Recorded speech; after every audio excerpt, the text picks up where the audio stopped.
প্রিয় দর্শক, সাজ্জাদ কাদিরের প্রীতি এবং শুভেচ্ছা নিন।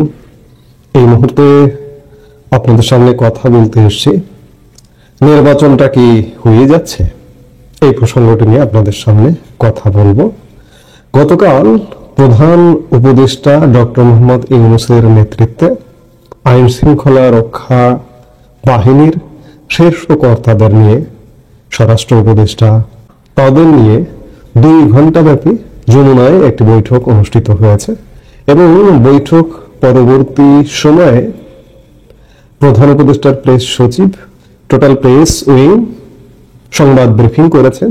সেই ব্রিফিংয়ে তারা জানিয়েছেন যে ডিসেম্বরের মধ্যে আইন শৃঙ্খলা বাহিনী থেকে শুরু করে নির্বাচন সংশ্লিষ্ট সবাইকে প্রস্তুতি নিতে বলেছেন। এটি আমি গতকালকের একটা লাইভ ভিডিওতে বলেছিলাম যে দেশের সীমাহীন তাণ্ডবপূর্ণ একটা পরিবেশ, এই তাণ্ডবকে ঠান্ডা করতে কি এটি বলেছেন, নাকি আসলেই সত্যি সত্যি নির্বাচনটা হয়ে যাবে? নির্বাচন নিয়ে এখনো ধোঁয়াশা আছে, এ ব্যাপারে কোনো সন্দেহ নেই, কিন্তু দেশের যে অবস্থা তাতে ডক্টর ইউনূসের আসলে প্রস্থান করতেই হবে। আর খুব বেশি দিন নিরাপদে ডক্টর ইউনূসের দেশ চালানো, দেশের দায়িত্বে থাকা কঠিন হয়ে পড়বে। এখনই কঠিন হয়ে পড়ছে। এখনই যমুনায় ঘুমিয়ে থাকা তার রাতের ঘুম হারাম হয়ে যাবার জোগাড় নানা কারণে। দেশের আইন শৃঙ্খলা, ব্যবসা বাণিজ্য, প্রশাসন, অর্থনীতি ভয়াবহ একটা অবস্থার মধ্যে পড়ে গেছে। তারা থাকতেন, ডক্টর মোহাম্মদ ইউনূস থাকতেন যদি অবস্থা অনুকূলে থাকতো। বিগত আওয়ামী লীগ সরকার, সেই আওয়ামী লীগ সরকারের সময় যে অবস্থাটা ছিল দেশের, তার কাছাকাছিও যদি থাকতো, তাহলে ডক্টর ইউনূস ভাবতেন যে না, আমি 5-10 বছর থাকবো। কিন্তু বাস্তবতা হচ্ছে দেশে কোনো কিছু তার কন্ট্রোলে নেই। সামনের দিনগুলোতে দেশের ব্যবসা বাণিজ্য, অর্থনীতি আরো ভয়ঙ্কর পরিণতির দিকে যাবে, আমরা তার আলামত ইতিমধ্যেই দেখতে পাচ্ছি। ইতিমধ্যেই বহু কারখানা, শিল্প প্রতিষ্ঠান বন্ধ হয়ে গেছে, সামনের দিনগুলোতে আরো বন্ধ হয়ে যাবে। ইতিমধ্যে সরকার নানা রকম ব্যয় সংকোচন, অর্থনৈতিক অবস্থা খারাপ দেখে, রাজকোষাগারের অবস্থা খারাপ দেখে নানা রকম ব্যয় সংকোচন নীতি গ্রহণ করা শুরু করে দিয়েছে। সরকারি গাড়ি ক্রয় করা, নতুন গাড়ি ক্রয় করা বন্ধ করে দিয়েছে। অনেক দপ্তরে বিদেশ সফর বন্ধ করে দিয়েছে। সরকার বুঝতে পারছে যে এইভাবে আসলে দীর্ঘস্থায়ী থাকা যাবে না, এখন প্রস্থান করতে হবে। প্রস্থানের নানা ভাবে হতে পারে যে যেহেতু ডক্টর মোহাম্মদ ইউনূসের সরকারের অধীনে নির্বাচনটা আসলে সবার জন্য সমান হবে কিনা, বিশেষ করে আওয়ামী লীগের জন্য। আওয়ামী লীগ তো নির্বাচনে অপ্রাসঙ্গিক। খুব স্বাভাবিকভাবেই বর্তমান যে সরকারটি আছে, তারা আগামী নির্বাচনে আওয়ামী লীগকে অংশগ্রহণ করতে দেবে না, যে এটি মোটামুটি নিশ্চিত। কিন্তু সরকারকে যে বিদায় করবে আওয়ামী লীগের, সেই লক্ষণও দেখা যাচ্ছে না। আওয়ামী লীগ যে চাপ প্রয়োগ করে ইউনূসকে বিদায় করে একটা তত্ত্বাবধায়ক সরকার বা অন্য কিছু আনবে। গত পরশু তত্ত্বাবধায়ক সরকারের হাইকোর্টের যে রায়, সেই রায়ের পূর্ণাঙ্গ রায়টি প্রকাশ হয়েছে।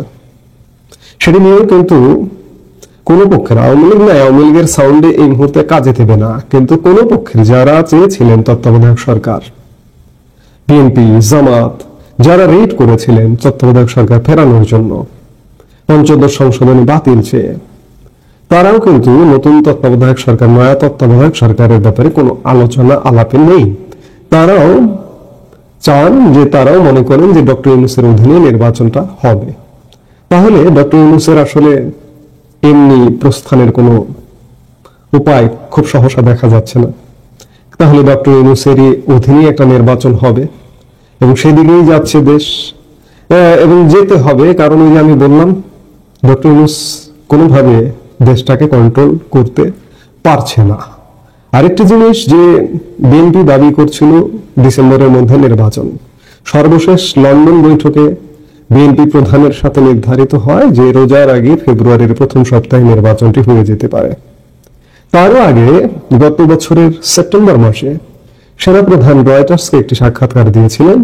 সেই সাক্ষাৎকারে তিনি বলেছিলেন যে 18 মাসের মধ্যে নির্বাচনটা হতে হবে। ফেব্রুয়ারিতে যদি নির্বাচনটা হয় তাহলে কিন্তু সেই 18 মাস সময়সীমার মধ্যেই পড়ে। মাঝখানে একটা আলাপ শোনা গিয়েছিল সেনাবাহিনীর অফিসার্স অ্যাড্রেস প্রসঙ্গে, যে ডিসেম্বরের মধ্যে নির্বাচন চায় সেনাবাহিনী। আসলে তার কতটুকু ভিত্তি আছে, কিন্তু রয়টার্সের সাথে সাক্ষাৎকারে তিনি যে বলেছিলেন 18 মাস, তখনই আমরা ধারণা করেছিলাম যে 2026-এর প্রথমার্ধে নির্বাচন।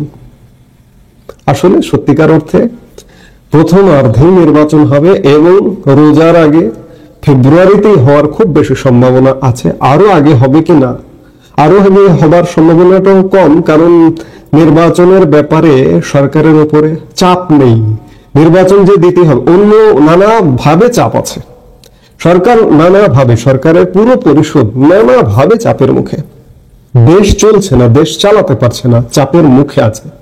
কিন্তু আগামী 3 মাসের মধ্যে নির্বাচন দিতে হবে বা 2 মাসের মধ্যে নির্বাচন দিতে হবে, এমন চাপ কিন্তু কেউ দিচ্ছে না। একটা বৃহৎ অংশ ছোটখাটো রাজনৈতিক দলগুলো, এমনকি সংসদে প্রতিনিধিত্ব ছিল এমন দল জামাতও সরকারের উপরে নির্বাচনের ব্যাপারে কোনো চাপ দিচ্ছে না। জামাতও এখনো বলে বেড়াচ্ছে যে সংস্কার, বিচার এগুলো ছাড়া নির্বাচন তারা মানে না। কিন্তু বিএনপি অনড় নির্বাচনের দাবিতে। শুধু বিএনপি না, দেশের পরিস্থিতি অনড়। দেশের পরিস্থিতি দিনকে দিন ঘোলাটে হয়ে যাচ্ছে, আভ্যন্তরীণ এবং আন্তর্জাতিকভাবে বিচ্ছিন্ন প্রায়। এই মার্কিন যুক্তরাষ্ট্রের প্রভাব, মার্কিন যুক্তরাষ্ট্রের প্রভাব সারা পৃথিবীতে যেমন আজীবন থাকবে, বাংলাদেশেও থাকবে। কিন্তু মার্কিন যুক্তরাষ্ট্রের যে অগ্রাসী প্রভাব ইউনূসের উপরে, সেই প্রভাবটা এখনো কতটা আছে, কারণ এখনো পর্যন্ত সুস্পষ্টভাবে অনেক এজেন্ডা বাস্তবায়ন করতে পারেনি। বিশেষ করে বন্দর করিডোর ইস্যুতে বাস্তবায়ন করতে পারেনি। চট্টগ্রাম বন্দর শেষ পর্যন্ত যেটি আমরা দেখলাম যে 6 মাস সময় নিয়েছে। 6 মাসের জন্য এটি বাংলাদেশের নৌবাহিনী পরিচালনা করবে। এই 6 মাসে অনেক কিছু ঘটে যেতে পারে। খুব সহসা যে বিদেশি কোম্পানিকে বন্দর দেওয়া হচ্ছে না, যে ডিপি ওয়ার্ল্ড, দুবাই ভিত্তিক মার্কিন আশীর্বাদ পুষ্ট সেই ডিপি ওয়ার্ল্ডকে আপাতত যে দেওয়া হচ্ছে না, এটি নিশ্চিত হয়ে গেছে। নৌবাহিনী পরিচালনা করছে, ভালো কথা, নৌবাহিনী করলে আরো ভালো হবে।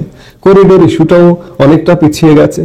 আভ্যন্তরীণ নানা কিছু কন্ট্রোল করা সরকারের জন্য কঠিন হয়ে যাচ্ছে। সবচেয়ে বড় যেটি হবে যে অর্থনীতি আমার ফুলে ফেপে দেখানো হচ্ছে যে আমার রিজার্ভ অনেক বেশি, কিন্তু এদিকে সরকারি গাড়ি ক্রয় করা যাবে না, এদিকে বিদেশ সফর করা যাবে না, এটা সেটা বিভিন্ন কিছু ব্যয় সাশ্রয়। কেন ব্যয় সাশ্রয় করছেন? আবার মূল্যস্ফীতি সরকারিভাবে কম দেখানো হচ্ছে। যেটি হোক না কেন, এটি কোন রকমের জোড়াতালি দিয়ে টিকে থাকার একটা প্রচেষ্টা। এবং টিকে থাকাটা যেহেতু ইউনূস সরকারের উপরে চাপ নেই মানে এই অর্থে যে রাজনৈতিক দলগুলোর চাপ, দেশ জাহান্নামে যাচ্ছে, কিন্তু রাজনৈতিক দলের যদি চাপ না থাকে, একটি সরকার এরকম অস্থিতিশীল অবস্থার মধ্যে চাইলে 2-4-6 মাস থাকতে পারে। কিন্তু 2-4-6 মাস, এর বেশি কিন্তু নয়।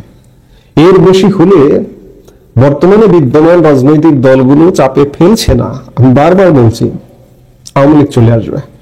আওয়ামী লীগ চলে এসে সেই 2006-07-এর যে লগি বৈঠকটা হয়েছিল না, লগি বৈঠক হয়ে বিএনপির ষড়যন্ত্র ভণ্ডুল করে তত্ত্বাবধায়ক সরকারকে ধ্বংস করার যে ষড়যন্ত্রটা করেছিল বিএনপি, সেটি ভণ্ডুল হয়ে গিয়েছিল। শুধু বিএনপি না, বিএনপির সঙ্গে তখন কিন্তু জামাতও ছিল। আজকে আওয়ামী লীগের ভাইদের হতাশার কোনো কারণ নেই ভাই। আপনারা 2006-07 সালে লগি বৈঠক দিয়ে বিএনপি জামাত এরা একজোট ছিল, তত্ত্বাবধায়ক সরকারকে দিয়ে KM হাসানকে দিয়ে আবার নির্বাচিত হয়ে আসবে। সে সময় কিন্তু সেই ষড়যন্ত্র সফল হয়নি। আপনারাই আওয়ামী লীগ লগি বৈঠক নিয়ে আন্দোলন করে নেমে বিএনপি জামাতের সেই ষড়যন্ত্র ভেনিশ করে দিয়েছিলেন। দিয়ে সেনা সমর্থিত তত্ত্বাবধায়ক সরকার একটা আসছিল 2 বছরের জন্য। যেটি হোক না কেন, সেটি ছিল সব দলের জন্য সমানভাবে দেখা। হ্যাঁ, সেই সরকারটিও প্রধান দুটো রাজনৈতিক দলের প্রধান নেতাদের মাইনাস করবার একটা প্ল্যান করেছিল, নানা কিছু পরিকল্পনা করেছিল, আবার অনেক ভালো কিছু করেছিল। আজকের মতো এত ব্যর্থ অবস্থা ছিল না। কারণ 2-4-6 মাস এখনকার রাজনৈতিক দলগুলোর চাপ নেই, চালিয়ে যেতে পারবে ডক্টর ইউনূস। চলে যাওয়ারও তার উপরে চাপ নেই, কিন্তু চাপ আসবে 2-4-6 মাস পরে। এর বেশি যদি ডিলে করে ডক্টর ইউনূস এবং ডক্টর ইউনূসের পরিষদ সেই জিনিসটি বুঝতে পারছে যে খুব বেশি ডিলে করলে আর একটা লগি বইটা হয়ে যেতে পারে বাংলাদেশে। এই জন্য সময় থাকতে নির্বাচন দিয়ে কেটে পড়তে হবে। এই কেটে পড়ারই পদক্ষেপ হিসেবে অনেকেই বলে যে নির্বাচন হবে না, না, নির্বাচনটা হতে হবে। কারণ দেশের পরিস্থিতি বা দেশটাকে সেইভাবে গড়ে পিঠে নিতে পারেনি। মার্কিন যুক্তরাষ্ট্রের আদর্শ বাস্তবায়ন, উদ্দেশ্য বাস্তবায়ন করবার জন্য যে গড়ে পিঠে নেওয়া, সেটি ডক্টর ইউনূস করতে আসলে ব্যর্থ হয়েছেন। এই যে যদি ব্যর্থ না হতেন, মার্কিন যুক্তরাষ্ট্র থেকে আমরা সাম্প্রতিক যে শুল্ক ঝড়, সেই শুল্ক ঝড় থেকেও রেয়াত পেতাম, কিন্তু রেয়াত আমরা পাচ্ছি না। আমরা আমাদের যে কম্পিটিটর দেশগুলো আছে তার থেকে অনেক বেশি। ভিয়েতনাম যদি 20% শুল্ক ডিল করে ফেলে, আমি 35 আর সাথে 50%। আমার ভিয়েতনাম আমার প্রধান প্রতিযোগী মার্কিন বাজারে পণ্য রপ্তানি, চীন প্রধান প্রতিযোগী, ভারত হবে প্রধান প্রতিযোগী, পাকিস্তান হবে প্রধান প্রতিযোগী। অর্থাৎ আমার শিল্প প্রতিষ্ঠানে, গার্মেন্টস শিল্প প্রতিষ্ঠানে তালা লেগে যাবে। অর্থনীতি আমদানি আসবে না, ডলার আসবে না, আমার লক্ষ লক্ষ শ্রমিক বেকার হবে। কি পরিস্থিতি হবে বুঝতেই পারছেন। কাজে নির্বাচন দিয়ে কেটে পড়া ছাড়া উপায় নেই। এই জন্য আমি যেটি দিয়ে শুরু করেছিলাম যে নির্বাচনটিকে তাহলে হয়েই যাচ্ছে। সার্বিক বিচার বিশ্লেষণে এটি নিশ্চিত যে ডক্টর ইউনূস প্রস্থান করবেন, বিদায় নেবেন, নিরাপদে চলে যেতে চাইবেন। এই জন্য যেভাবেই হোক একটি পাতানো নির্বাচন দেবেন এবং সময়সীমার মধ্যেই। সেনা প্রধান নির্ধারিত, সেনাবাহিনী যেটি চাইবে তার বাইরে কিছু করার নেই। আসলে সেনাপ্রধান চেয়েছেন 18 মাসের মধ্যে নির্বাচন, 18 মাসের মধ্যেই নির্বাচন হবে, যদি পেছনে কোনো দুর্বিসন্ধি পরিকল্পনা না থাকে। 18 মাসের মধ্যে বলতে ফেব্রুয়ারি, মার্চের বা এপ্রিলের মধ্যে নির্বাচনটি হয়ে যাবে। এখনকার অবস্থা আসলে প্রতিনিয়ত রং পাল্টায়। আমি যদি আজ থেকে 3 মাস আগেও যদি বলে থাকি যে নির্বাচন হবে না 10 বছরে, 5 বছরে, আমি বলিনি সেভাবে, কিন্তু যদি বলে থাকি তখনকার রংটা একরকম ছিল। আজকে আবার রংটা পাল্টে গেছে। আসলে আজকের রংটা এমন যে নির্বাচন ছাড়া প্রস্থানের কোনো উপায় নেই। যে জোর করে চাপ, বর্তমান যে রাজনৈতিক দলগুলো জোর করে চাপ দিয়ে ইউনূসকে হটিয়ে অন্য কিছু আনবে না, এই প্রেক্ষাপটটা এই মুহূর্তে বাংলাদেশে নেই। কেউ এখনকার রাজনৈতিক দলগুলো চায় না, এবং আওয়ামী লীগও এখনো অগ্রাসী ভূমিকায় এখনো আসেনি, লগি বইটা নিয়ে আসেনি, তবে আসবে। খুব বেশি দিন যদি 6 মাস দেরি করে চলে আসবে। আগেও বললাম, আবারও বলছি, সেই জায়গায় নির্বাচনটা হয়ে যাচ্ছে, হয়ে যাবে। আসসালামু আলাইকুম রহমতুল্লাহি ওয়া বারাকাতুহু। সম্মানিত দর্শক, জাতীয় পার্টি নিয়ে কথা বলতে চাই না, কিন্তু নানা কারণে কথা বলতে হয়। প্রথম কারণটা হলো যে এই দলটির সঙ্গে আমার যে পরিচয়, সেই পরিচয় এরশাদ জামানার শুরু থেকে। এবং আমি যখন সংবাদপত্রে ছিলাম সেই 86-87 সনে, তখন এরশাদ সাহেবের সঙ্গে যেভাবে সম্পর্ক ছিল, তার অনেক মন্ত্রী এমপিদের সঙ্গে আমার খুব ভালো সম্পর্ক ছিল। তখনকার শিক্ষামন্ত্রী শেখ শহীদুল ইসলাম, টিএনটি মন্ত্রী কাজী ফিরোজ রশিদ, তারপরে স্পোর্টস মন্ত্রী ছিলেন আবুল খায়ের চৌধুরী সাহেব, এরকম সবাই এমপিদের মধ্যে অনেক প্রভাবশালী এমপিদের সঙ্গে, মানে আসলে জাতীয় পার্টি যেভাবে আমরা এখন স্বৈরাচার বলি, ওটা তাদের আর একটা চরিত্র। কিন্তু তার যারা মন্ত্রী ছিলেন, সংসদ সদস্য ছিলেন, বিশেষ করে যারা সিনিয়র পর্যায়ের ছিলেন, তাদের যে প্রো পিউপিল অ্যাক্টিভিটিস ছিল, ওটা আমি আসলে পরবর্তী কোনো জমানাতে দেখিনি।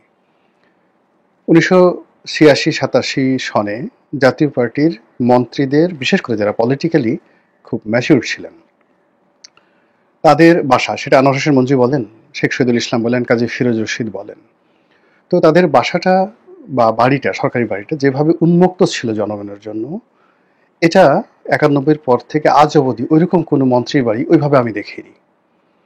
যারা কাজী ফিরোজ রশিদকে চিনেন, তিনি যে বাড়িতে থাকতেন মিন্টু রোডের, বেলি রোডের, তার অনেকগুলো পাখি ছিল এবং তিনি সে গভীর রাত পর্যন্ত বসে থাকতেন এবং তার দরজা খোলা থাকতো। যে কোনো মানুষ যে কোনো সময় তার রুমে ঢুকতে পারতেন এবং ঢুকলে একটু চা খাওয়া যেত, বিস্কুট খাওয়া যেত, কথা বলা যেত, বসা যেত। ঠিক এখন যেভাবে মন্ত্রী এমপিদের সামনে কাচুমাচু ওইরকম দেখিনি।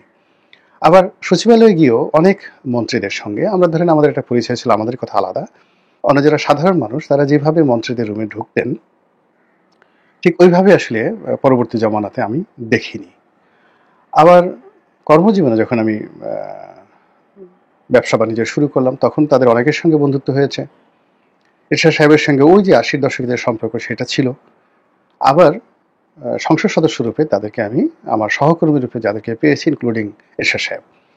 তো এরশাদ সাহেব বলতে গেলে প্রতি সপ্তাহে 2-3 বার করে ওনার সঙ্গে আমার কথা হতো, দেখা হতো, সাক্ষাৎ হতো, খুবই স্নেহ করতেন। ফলে কি হলো, স্বৈরাচারী দেশের ক্ষতি করেছেন, তারপর তাদের ব্যক্তিগত জীবন, এইগুলো একদিকে আর ব্যক্তিগত সম্পর্কটা অন্যদিকে, এই জন্য আলোচনা না করে পারা যায় না। দ্বিতীয়ত যখন চতুর্মুখী সংঘাত, জাতীয় পার্টি, একদিকে হোসেন মোহাম্মদ এরশাদ, অন্যদিকে জিএম কাদের, আর একদিকে রওশন এরশাদ, আর একদিকে তার আর এক স্ত্রী বিদিশা এরশাদ। আমরা যারা বাইরে লোক আছি, যাদের লেখালেখি, টক শো, বিভিন্ন কারণে জনমত গঠন করার একটা সুযোগ আছে, তাদের মধ্যে আমার যতটুকু আছে আমি সেটা দিয়ে সবসময় জিএম কাদেরকে সমর্থন করেছি। এর কারণ হলো জাতীয় সংসদে যখন তার সঙ্গে আমার দেখা হতো, কথা হতো, I found him as a friendly man. তাকে অনেস্ট মনে হতো। পরবর্তীতে আবার আমরা বাইরে অনেক সভা সমিতি, সেমিনারে আমরা পাশাপাশি বসেছি। তো তিনি যে আচরণ করতেন, কথাবার্তা বলতেন, এরশাদ সাহেব আমার প্রতি যেভাবে আন্তরিক ছিলেন, ওনার মধ্যে ঠিক সেই আন্তরিকতাটা দেখতাম। ফলে কি হলো, মানে তার সম্পর্কে আমার একটা অতি উচ্চ ধারণা ছিল। কিন্তু পরবর্তীতে তার জীবনে বেশ কয়েকবার সুযোগ এসেছে, বিশেষ করে 2024 সনের নির্বাচনটা অ্যাভয়েড করার তার যথেষ্ট সুযোগ ছিল, যেটা সে করেনি। না করে সে ভারতের কথা মতো যখন সে সেখানে গেলেন শেখ হাসিনার সঙ্গে, তার যুক্তি ছিল ভারত বলেছে, আর দ্বিতীয় যুক্তি ছিল যে তিনি যদি না যান তাহলে শেখ হাসিনা রওশন এরশাদকে ডেকে নেবেন এবং তার পার্টি ভাঙনের মুখে পড়বে। এই যুক্তিতে তিনি সেখানে গিয়েছেন, যেটা আমরা যারা জিএম কাদেরকে ভালোবেসেছি এবং যারা জাতীয় পার্টিকে এই ভালোবাসার কারণে তাদের কে নিয়ে অনেক সময় পজিটিভ কথা বলেছি, নেতিবাচক সমালোচনা করেছি, সবকিছু করেছি, বিষয়টা আসলে আমি অন্তত মানতে পারিনি। ফলে তখন থেকে আসলে আমি জিএম কাদের সাহেবের সমালোচনা করে আসছি, খুবই নিষ্ঠুর সমালোচনা করে আসছি, যা জিএম কাদেরকে নিঃসন্দেহে আহত করেছে, তার যারা প্রতিপক্ষ তাদেরকে আন্দোলিত করেছে, তাদেরকে খুশি করেছে। এরপর থেকে জিএম কাদের সাহেবের সঙ্গে আমার আসলে আর দেখাও হয়নি, কথাও হয়নি। এর মধ্যে তিনি যথেষ্ট বৃদ্ধ হয়ে গেছেন, ইমেজ হারিয়েছেন, তার পার্টির মধ্যে তার অবস্থা খারাপ হয়ে গেছে এবং তার সম্পর্কে যে সকল বদনাম দুর্নাম এই 24 নির্বাচনের পরে শুনে আসছি, সেটা তার চারিত্রিক স্খলঙ্ঘন, তার অর্থনৈতিক অসততা, ব্যক্তিত্বের দুর্বলতা এবং ব্যক্তিগত লোভ এবং লালসা, যেটা 2024 সনের আগে আমি আসলে কল্পনাও করতে পারিনি। এনিওয়ে, তারপর আমার কাছে মনে হয়েছে যে এই দলটি এখনো পর্যন্ত এরশাদের নামের কারণে উত্তরবঙ্গের অনেকগুলো এলাকাতে বেশ জনপ্রিয় এবং সেখানে ভালো প্রার্থী দিলে জাতীয় পার্টি একটা ভালো ভোট পেয়ে পাশ করে আসতে পারে।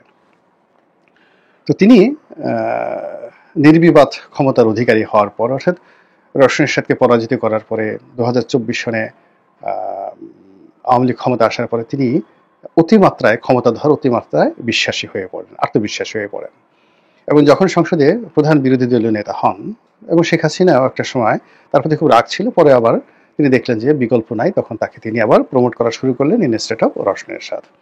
এই অবস্থায় শেখ হাসিনার পতন হলো এবং শেখ হাসিনার পতনের পরে সব মানুষের ক্রোধ গিয়ে এই জিএম কাদের এবং তার পরিবারের উপর পড়লো। তো কিছু কিছু মানুষ আমরা চেয়েছি যে না থাকুক, জাতীয় পার্টি থাকুক, তার বিচার হোক, কিন্তু জাতীয় পার্টির উপর যেন কোনো মব তৈরি করা না হয়।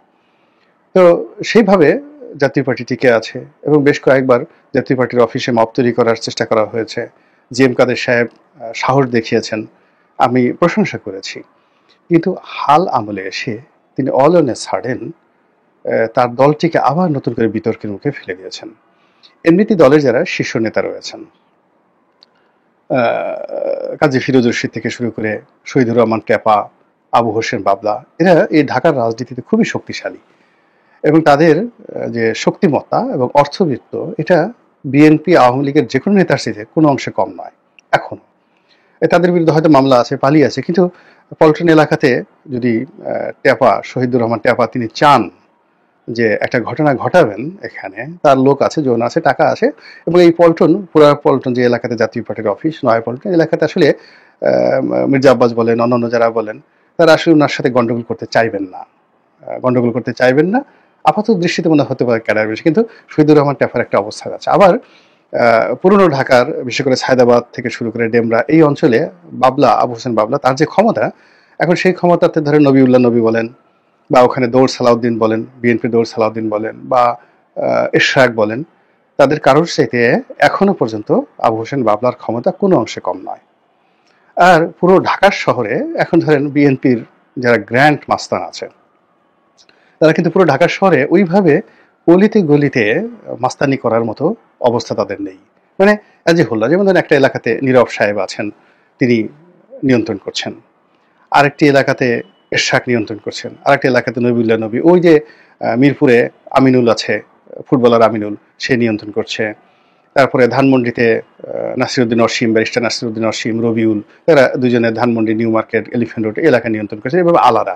কিন্তু অ্যাজ এ হোল পুরো ঢাকার একটা গ্র্যান্ড যে আন্ডারওয়ার্ল্ড, এটা নিয়ন্ত্রণ, যেটা একটা সময় এই কাজী ফিরোজ রশিদরা করতেন, মোস্তফা মহসিন মন্টুরা করতেন, হেমায়তুল্লাহ আওরঙ্গরা করতেন, পুরো ঢাকা শহরের যে কোনো জায়গাতে।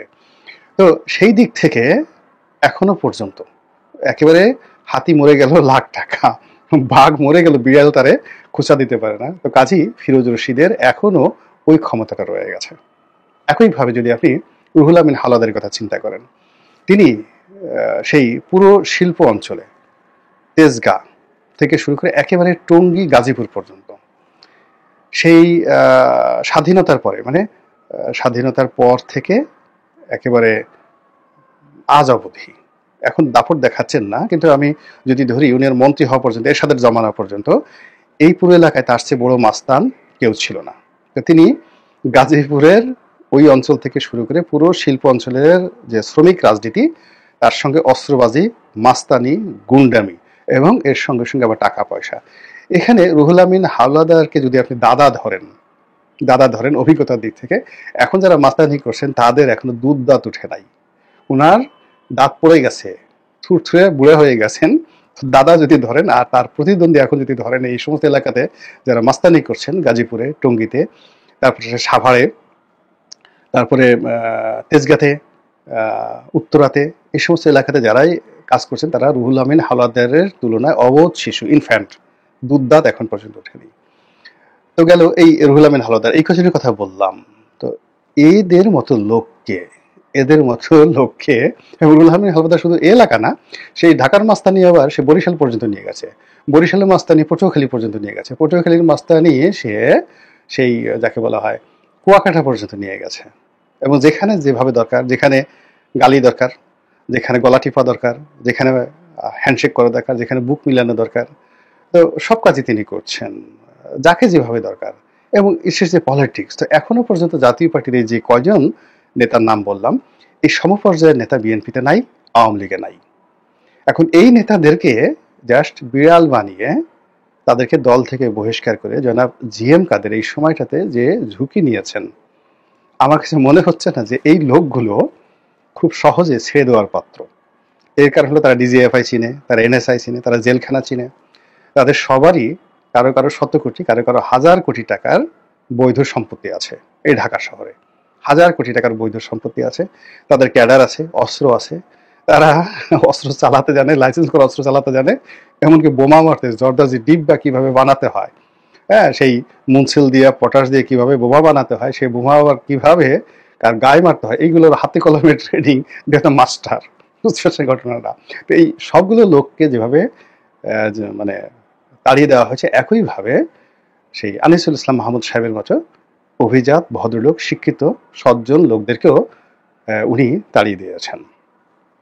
এবং এই যে আনিসুল ইসলাম মাহমুদ, উনি তো সেও one of the richest man, মানে তার লেখাপড়া, এরশাদ জমানাতে তিনি পররাষ্ট্রমন্ত্রী ছিলেন, শেখ হাসিনার জমানাতে তিনি একাধিকবার মন্ত্রী ছিলেন। তারপরে এই যে ব্যারিস্টার মইনুল ইসলাম যিনি মারা গেলেন, ইত্তেফাকের মালিক, তার বড় ছেলের সঙ্গে আনিসুল ইসলাম মাহমুদের মেয়ের বিয়ে দিয়েছেন।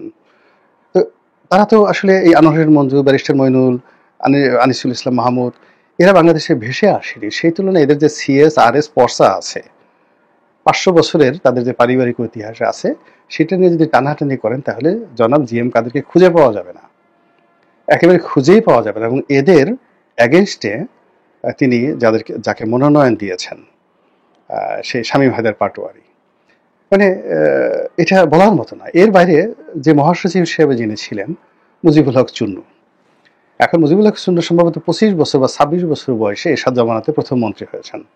তিনি বিসিএস পাশ করে তিনি জজ হয়েছিলেন। সেই জজিয়তের চাকরি ছেড়ে দিয়ে তিনি ওই যে মন্ত্রী হয়েছেন 25 বছর বয়স, এখন পর্যন্ত কয়দিন আগেও তিনি মন্ত্রী ছিলেন, তাও কি যেন না, আইনমন্ত্রী ছিলেন, তারপরে শ্রম কর্মসংস্থান মন্ত্রী ছিলেন।